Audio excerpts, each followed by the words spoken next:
होता है ये हमारा सेक स्क्वायर थीटा का फॉर्मूला होता है। यानी हम लोग फार्मूला का निर्माण इस प्रकार करते हैं। ठीक है, अब जो है फार्मूला का निर्माण कर लिए सेक स्क्वायर थीटा बराबर tan स्क्वायर थीटा प्लस 1, और ये सब फार्मूला जो है यानी टोटल फार्मूला हम लोग लिखे कितना 6 उधर और 3 इधर, 6 3 9 फार्मूला हम लोग बना चुके हैं। 9 फार्मूला बना लिए हैं। एक बार हम लोग क्या करते हैं, रिपीटेशन करते हैं। रिपीटेशन करते हैं कि साइन स्क्वायर थीटा बराबर जो होता है हमारा क्या होता है, लंब बटा कर्ण होता है।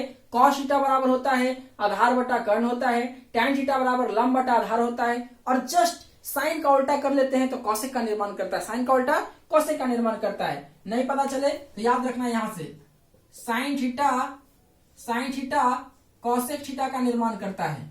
साइन का उल्टा कॉसेक थीटा होता है, याद रखना है। साइन का उल्टा कॉसेक थीटा होता है और कॉस थीटा का उल्टा हमारा सेक थीटा होता है। कॉस थीटा का उल्टा सेक थीटा होता है और टेन थीटा का उल्टा जो होता है हमारा कॉट थीटा होता है। ठीक है, तो साइन थीटा बराबर लंब बटा कर्ण, तो कॉसेक थीटा बराबर आधार कर्ण बटा लंब हो जाता है, उल्टा हो जाता है। ठीक है, और कॉस थीटा बराबर आधार बटा कर्ण होता है तो सेक थीटा बराबर कर्ण बटा आधार होता है। टैन थीटा बराबर लंब बटा आधार होता है तो कॉट थीटा बराबर आधार बटा लंब होता है। इस तरीके से हम लोग जो है फार्मूला का निर्माण करते हैं। ठीक है, याद रखना है साइन का उल्टा कॉसेक थीटा होता है, कॉस का उल्टा सेक थीटा होता है, टैन का उल्टा कॉट थीटा होता है। अब एक चीज और याद रखना है, 1 बराबर sine square theta plus cos square theta बराबर 1 होता है। निर्माण करने के लिए फॉर्मूला देख लिया कि इसमें क्या किए कि h से डिवाइड कर दिए, यहाँ पे हम लोग क्या किए p से डिवाइड किए, और तीसरा कंडीशन में हम लोग जो है b से डिवाइड किए। तो इस तरीके से 3 फार्मूला बना। एक बना 1 बराबर sine square theta plus cos square theta, और दूसरा बना कॉसेक स्क्वायर थीटा बराबर 1 प्लस कॉट स्क्वायर थीटा, तीसरा बना सेक स्क्वायर थीटा बराबर टेन स्क्वायर थीटा प्लस 1 बना। यानी इस तरीके से है फार्मूला का निर्माण किया जाता है। यानी टोटल हम लोग 9 फार्मूला की जानकारी लिए हैं। अब जो है ये सब जानने के बाद अब एंगल के बारे में जानेंगे, है ना। क्या एंगल होता है, जैसे साइन 30 डिग्री का मान क्या होता है, साइन 0 डिग्री का मान क्या होता है, साइन 45 डिग्री का मान क्या होता है। अब इसकी फॉर्मूला का भी जानकारी ले लेते हैं। ठीक है,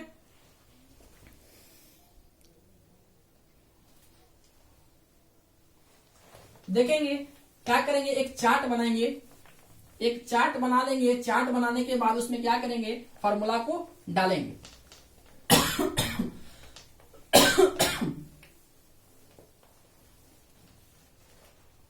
जैसे एक चार्ट बना लेंगे इस तरीके से, इस तरीके से एक चार्ट बना लेंगे।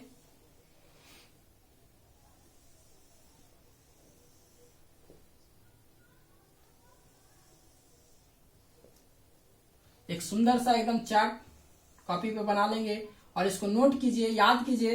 10th वाले भी जो बच्चे हैं उन लोगों के लिए भी बहुत ही अच्छा है, खास है। ट्रिगोमेट्री का निर्माण जो है हमारा हाइट एंड डिस्टेंस के लिए ही आया था। हाइट एंड डिस्टेंस अगर नहीं रहता तो ट्रिगोमेट्री हमारे चैप्टर में नहीं देता, है ना। याद रखना है क्या करता है, या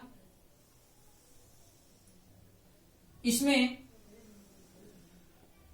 थीटा होता है। ठीक है, इसमें थीटा होता है। एक जो होता है हमारा 30 डिग्री का मान देता है, 0 डिग्री हो गया, 30 डिग्री हो गया, 45 डिग्री हो गया, है ना, 60 डिग्री हो गया और एक 90 डिग्री हो गया। ठीक है, ये जो है वैल्यू हम निकाले। इस तरीके से चार्ट बना लेंगे। 1 2 नीचे तक तो जाएगा जी, नजर आएगा तब तो, नीचे तक तो जा रहा है, नजर आएगा ना। आ जाएगा। ठीक है,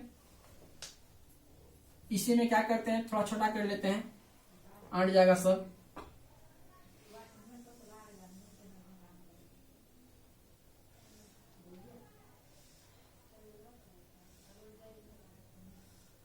बहुत ही देखिए आसानी तरीके से आप इस फॉर्मूला को भी निकाल दीजिएगा, बहुत ही आसान तरीके से, थोड़ा भी दिक्कत इसमें नहीं होगा। याद रखना है 0 डिग्री, 30 डिग्री, 45 डिग्री, 60 डिग्री और 90 डिग्री। ठीक है ना। इसमें होता है sine theta, cos theta, cos theta के बाद हो गया हमारा टैन थीटा, साइन का उल्टा कॉसेक थीटा। नहीं हटेगा क्या जी, नहीं हटेगा। अच्छा देखते हैं, हटा तो देंगे ही, छोटा कर लेते हैं, है ना।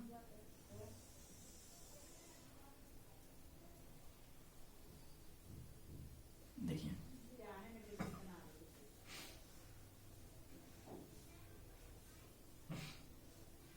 tan थीटा, साइन का उल्टा cosec थीटा, और cosec के बाद हो गया हमारा sec थीटा,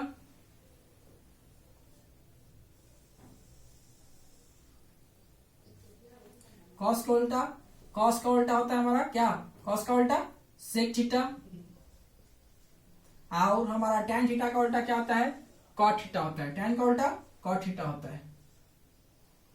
ठीक है, अब देखिए, अब इसमें क्या करना है, आपको याद रखना है, काउंटिंग तो आपको आता ही होगा, काउंटिंग आता सबको है, काउंटिंग करिए 0 1 2 3 और 4, ठीक है ना, 0 1 2 और 3 और 4 लिख लेना है।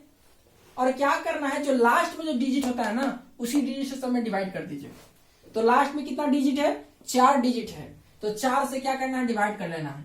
तो 0/4, 1/4, 2/4, 3/4 और 4/4। और इसमें क्या कर लेना है, रूट लगा लेना है, रूट लगा लेना है। लग गया रूट, लग गया रूट, लग गया, है ना। अब ध्यान देना है कि 0 में किसी भी संख्या से डिवाइड दिया जाता है, 0 को किसी भी संख्या में डिवाइड किया जाता है तो वैल्यू 0 के बराबर आता है, वैल्यू 0 के बराबर आता है। अगर 1/4 है, 1/√1/4 है, तो 1/4 को हम लोग तोड़ सकते हैं, 1 का रूट 1 होता है, और √4 को हम लोग तोड़ सकते हैं 1/2 गुना 2, और 2 क्या होता है, बाहर निकल जाता है, 1/2 हो जाता है, यानी यहां से हमारा वैल्यू मिला 1/2।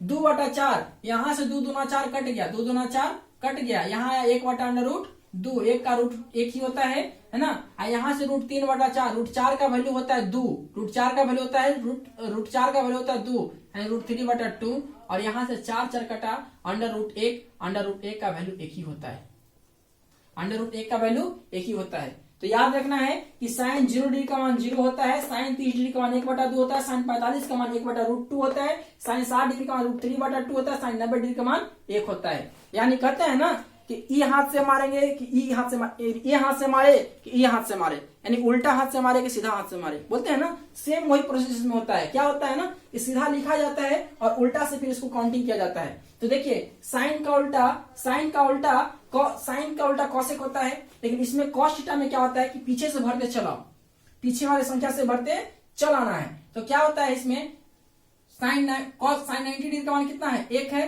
तो कॉस 0 डिग्री का मान 1 होता है, यहाँ कॉस 0 डिग्री का मान 1 होता है, यानी उल्टा भरते चलाना है, उल्टा भरते चलाना है, इसमें कुछ करना नहीं है, सिर्फ उल्टा भर दो, यानी इसका उल्टा ही बनता है, इसका उल्टा ही बनता है।